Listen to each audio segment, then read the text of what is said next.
Bonjour et bienvenue dans comme vous l'avez vu, un point update, relecture de classiques. Voilà. Parce que j'étais arrivée fin mars, oui, j'ai hâte d'être à mai, hein, pour des raisons personnelles. Alors, fin mars, j'étais arrivée à la dernière semaine à ne plus avoir de lecture en cours. Alors, j'explique. Vous avez vu mes piles à lire de mars, vous avez vu mon point lecture. En fait, pratiquement le dernier ou avant-dernier week-end de mars, j'avais plus rien à lire. Et donc, dans cette période, soit je piochais dans ma pile d'avril, dans laquelle je n'avais pas tous les livres parce que j'avais pas récupéré tous mes livres à la librairie, ou on me les avait pas tous envoyés. J'achète aussi d'occasion. Et donc, je me suis dit, idée complètement débile, hein, bien sûr, je me suis dit, et si tu relisais quelque chose? Et je suis passée devant un bouquin qui en entraînait un autre, et je me suis dit, tu vas te faire ta semaine de classiques. Et donc, j'ai fait ma semaine de classiques. Alors je vous les montre de près, hein, de près. Voilà. Donc, j'essaye de vous les montrer le plus près possible. Donc, vous avez les classiques, vous allez voir le truc. Alors, ça m'a fait la semaine.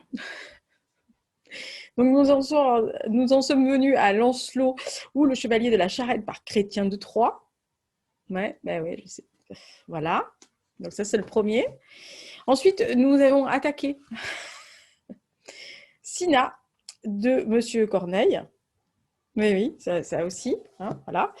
Et puis, tant qu'on y était, on s'est tapé Montesquieu avec les lettres persanes et conversations.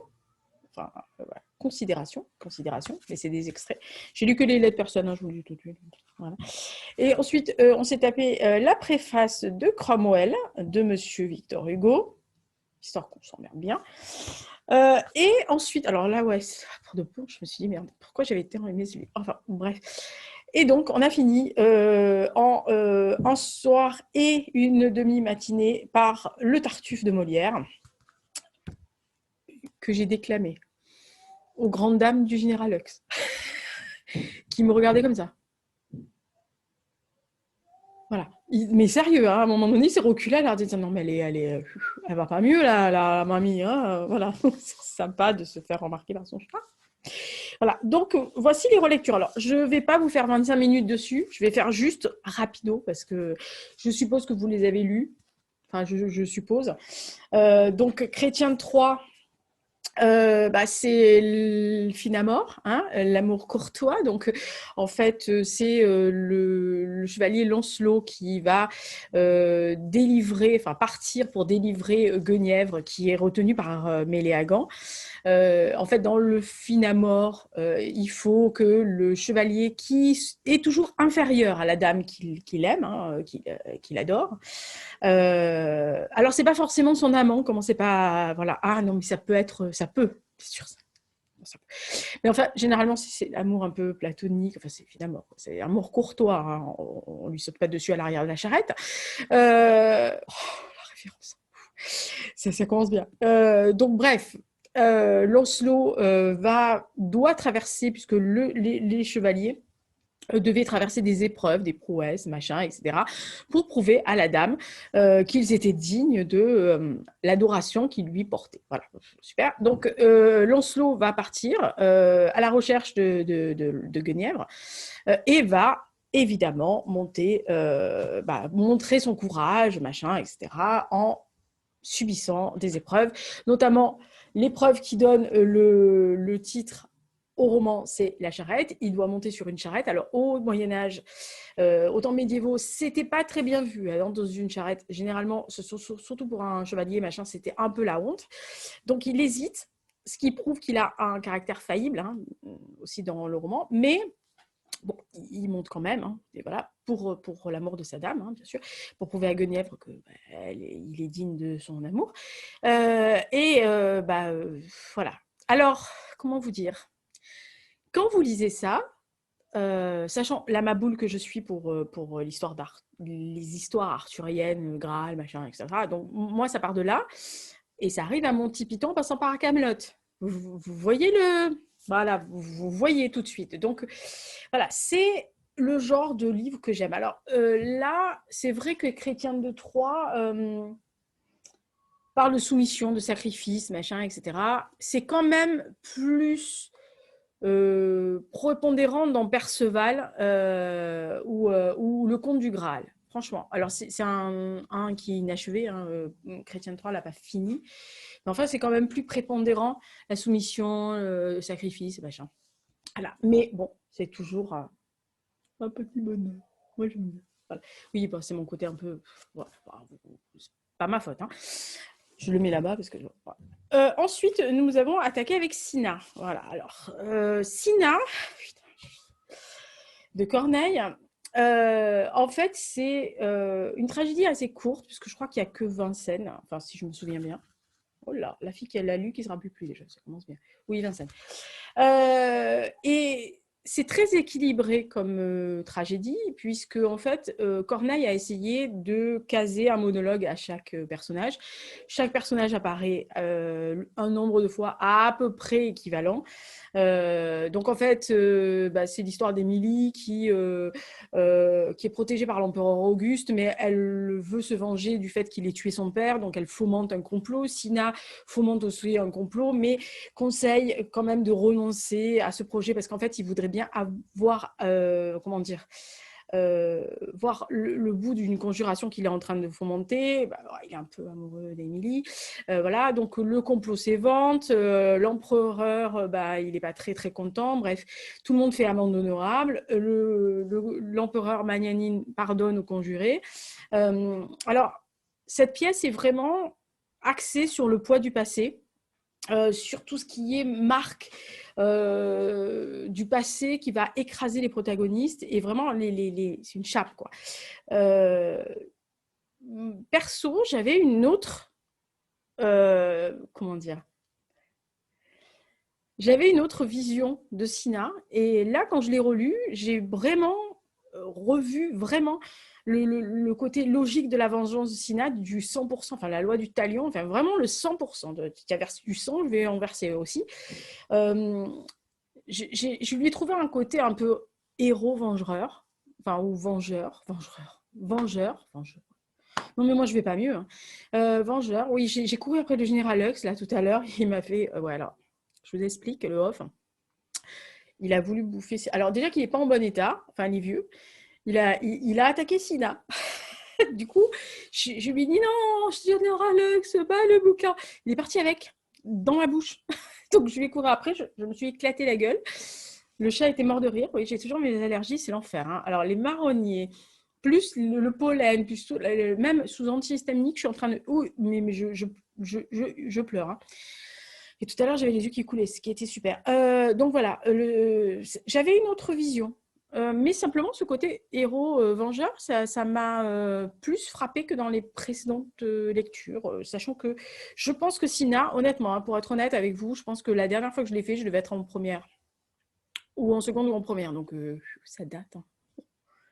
Ouh, j'étais jeune et belle à l'époque. Ensuite, nous avons fait les lettres persanes. Alors, les lettres persanes. Je vous demande juste 2 secondes. Je vais aller chercher un mouchoir parce que je suis en train de crever là. Aïe, ouais, c'était temps hein, parce que j'ai failli m'étouffer. D'ailleurs, j'ai encore les yeux peut-être un peu brillants, vous inquiétez pas, parce que j'ai pris une canne de coups, je vais y crever. Donc, ensuite, j'ai fait... Non, c'est pas Tartuffe, oh là là, je suis en train de mélanger les trucs qui sont tellement tous pareils, enfin, c'est portable. Donc, tous pareils, la présentation. Donc après, je suis allée sur Montesquieu, sur les lettres persanes. Alors, les lettres persanes, c'est une œuvre épistolaire où on suit l'échange entre 2 personnages qui font le voyage entre Ispahan et Paris et qui vont écrire pour des raisons différentes. Alors, Ouzbek et Rika sont, d'origine très différente parce que Ouzbek est un sultan qui a un sérail où il y a plein de les plus belles femmes de Perse, où il y a des eunuques qui les gardent, donc il correspond pour ça. Et Erika est très modeste et bon voilà, ils vont tous les deux aller à Paris, observer la société Et dans ces échanges, on voit alors non seulement leur progression dans leur périple, mais aussi tout ce qui est comme critique et éloge que Montesquieu décide de faire de la société de cette époque. Alors, du côté des éloges, il va parler de la liberté, de la raison, de la recherche du bonheur, etc. Et de l'autre côté, il va critiquer la politique, la religion, la vie sociale, etc. Alors, honnêtement, c'est quand même une œuvre euh, que j'aime beaucoup. Moi, j'aime beaucoup quand il parle notamment des croyances et la conviction. Moi, j'ai adoré Prince et courtisan. Je dois avouer que cette partie-là me plaît beaucoup. Mais voilà, il y a des réminiscences quand même. Bon, Montesquieu, ça fait très longtemps que je ne l'avais plus lu, je dois avouer. Euh, je suis un peu fascinée par la Perse. Je ne sais pas si vous avez vu le point lecture de février où il y avait cet essai sur France et Iran. Je l'avais lu parce que, en fait, bon, chez nous, Montesquieu, c'est un peu comme lire France Foot, hein, voilà. Oui, il y en a qui étaient abonnés à France Foot et à l'équipe dans ma famille. Moi, j'étais à France Foot. Pardon. Ah, mais c'est l'enfer, hein. Pardon, je suis désolée. C'est la vidéo qui va être la pire de ma chaîne, hein. Oui, donc oui, j'étais désolée. Alors, désolée, mais alors la vidéo la plus pourrie du siècle. Et comme vous savez que je ne monte pas, vous y avez droit. Vous avez de la chance, je sais maintenant comment suspendre l'enregistrement, parce qu'avant, je ne savais pas. Voilà, donc je ne l'avais pas relu depuis longtemps. Dans ma famille, voilà, comme je vous disais, on fait le grand écart entre l'équipe et Montesquieu. Je l'avais lu avec l'aide de mon grand-père. Je l'ai relu, je crois, en terminale. L'année où tout le monde se fout du français, mais notre prof tenait absolument à nous continuer les programmes avancés. En fait, elle faisait beaucoup de programmes qui étaient plus, on va dire, d'une première année d'université. Voilà. Moi, ce que j'en ai retenu, c'est que j'aimais bien. Après, Montesquieu, c'est pas facile, mais finalement, avec l'âge, je vois beaucoup plus de choses qu'à l'époque. À l'époque, on avait eu besoin de nous expliquer un peu le contexte et tout. Maintenant, j'en ai pas besoin du contexte. Donc, voilà. Ensuite, eh bien, celui qui m'a le plus, on va dire, le plus surpris dans le fait où je l'avais adoré quand je l'avais lu pour la première fois. Et que là, eh bien, je me suis, je dirais pas mortellement ennuyée parce que c'est faux, c'est complètement faux. Mais alors, l'histoire d'Olivier Cromwell, donc par Victor Hugo, donc préface de Cromwell, qui l'a sorti en 1827, de mémoire, j'espère. Putain, si je me trompe, c'est la honte. En fait, il s'éloigne quand même là de tout ce qui est tragédie classique. C'est plus du drame romantique typique du 19e. Bon, Victor Hugo est quand même une figure assez puissante de cette partie-là. Et en fait, il a décidé de remettre en cause les unités de temps, d'action, de lieu du théâtre classique, enfin de la tragédie classique, et il a fait un peu à sa sauce. Et il me semblait dans mes lointains souvenirs de la lecture que j'avais été emballée. Et alors, j'ai pas pu, enfin, je n'ai pas pu en parler avec ma mère, puisque malheureusement, elle n'est plus là, mais qui l'avait lu aussi. Et en fait, je me suis rappelée de quelqu'un avec qui je l'avais lu parce que son frère était en première ou en seconde et qu'il m'avait demandé de l'aider. Donc, j'ai contacté cette personne qui est toujours dans mes contacts et je lui dis, est-ce que tu te rappelles si on avait vraiment aimé à l'époque? Parce que moi, il me semble qu'on avait adoré cette œuvre-là et qu'on en avait parlé pendant des heures. Et il m'a dit, ouais, je te confirme. Je lui dis, bah, ça m'a emmerdé, quoi. J'ai lu, j'ai bien aimé, mais je me suis dit, voilà, je le relirai pas. Lancelot, je pourrais le relire. Sina, peut-être, sûrement. Les lettres persanes aussi.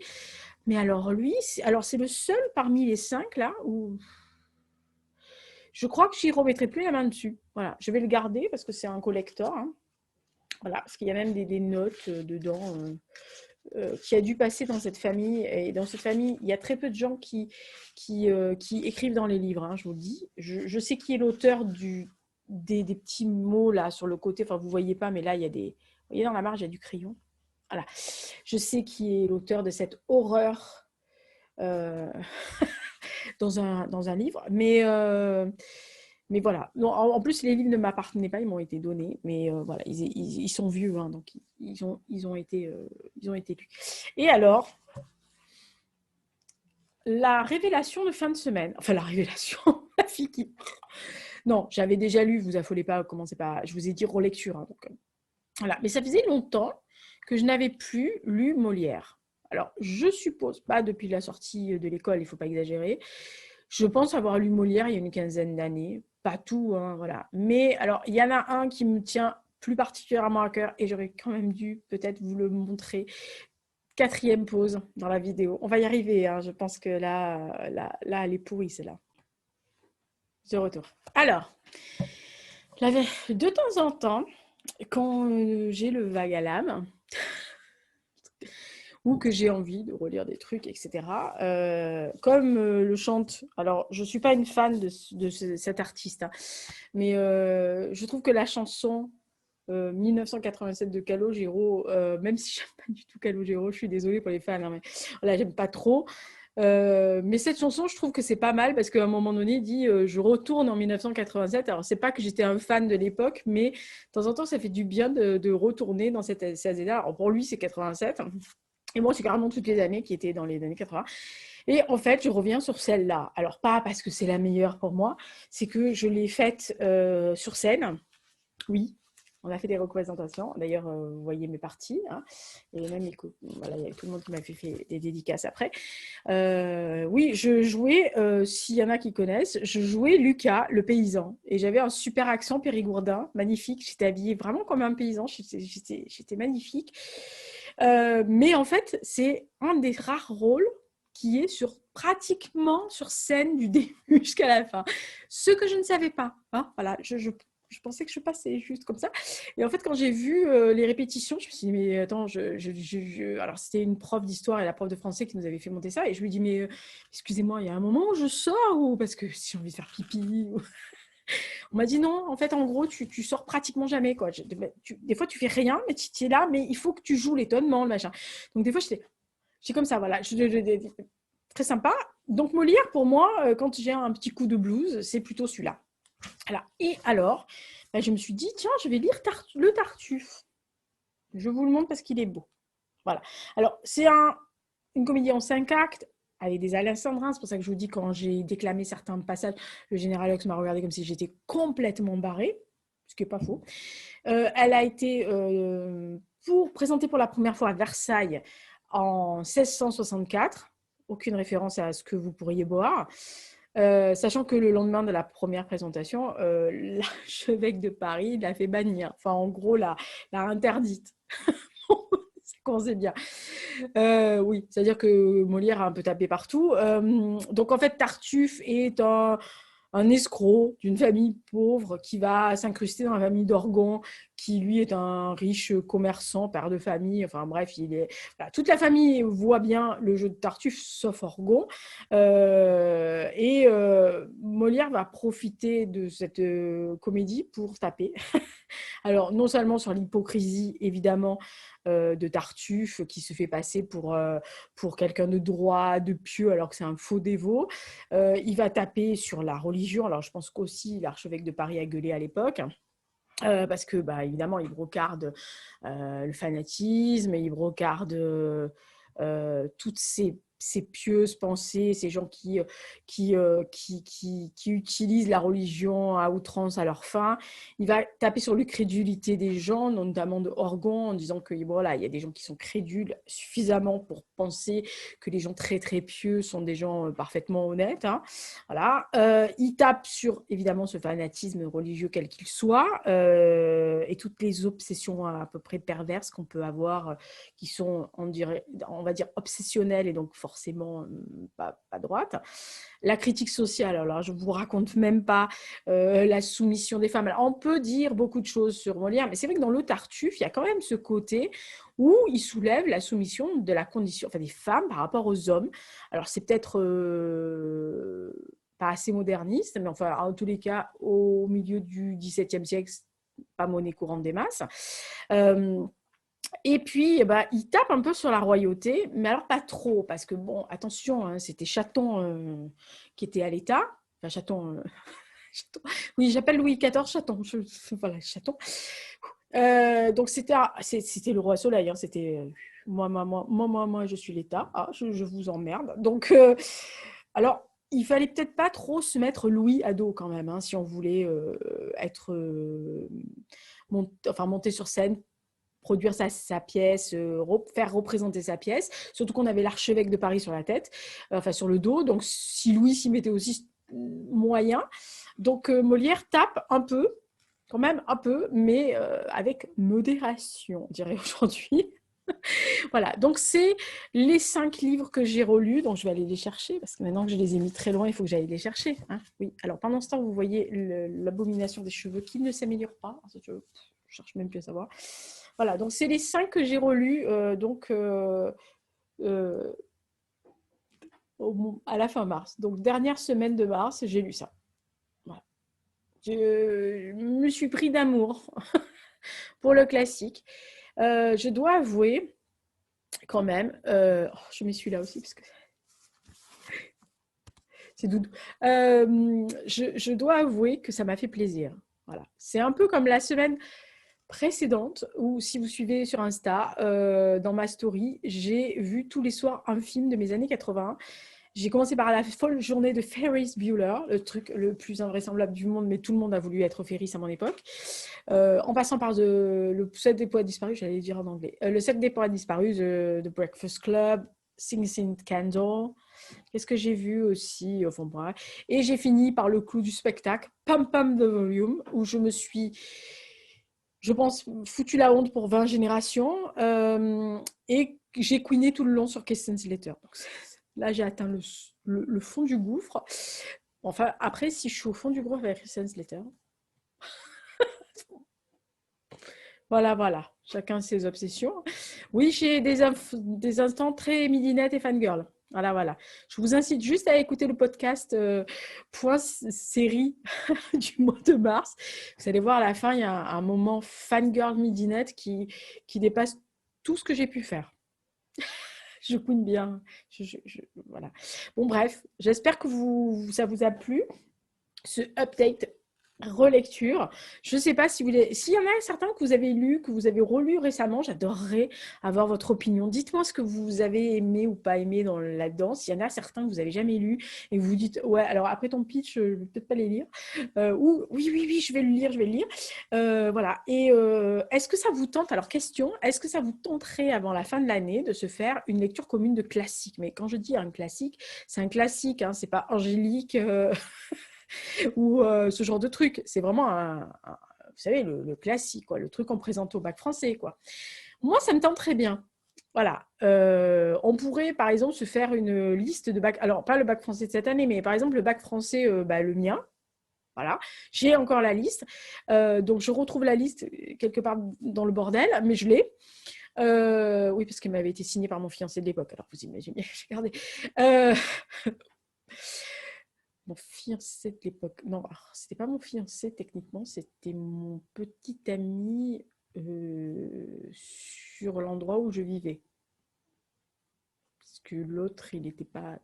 Bref. Ouais, il y a prescription quand même, hein. C'est bon, ça va. Il est tout grand.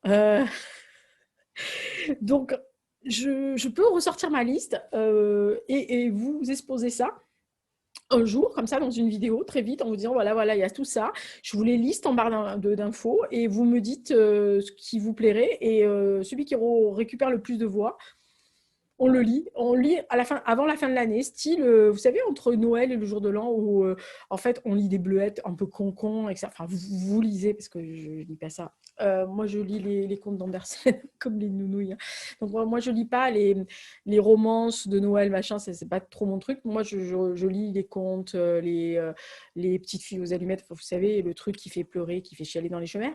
Voilà, donc je me dis, tiens, ce serait pas mal, on est plus ou moins en vacances, on est cool, on digère la bûche, enfin si on n'est pas confiné, enfin attends, quand même un Noël, merde. Donc voilà, on digérera la bûche, donc on pourra faire ce genre de truc. Voilà, si ça vous tente, dans les commentaires, vous me le dites, et puis bah, ce sera avec plaisir, parce que moi ça me ferait encore plaisir de lire ce genre de truc, sachant que je pense que là, j'ai atteint mon quota. Je pense que je pense qu'avant la fin de l'année, je ne referai pas, sauf s'il me prend encore une cacarinette, comme d'habitude. Voilà. Allez, d'ici là, portez-vous bien. La prochaine vidéo, je ne sais pas.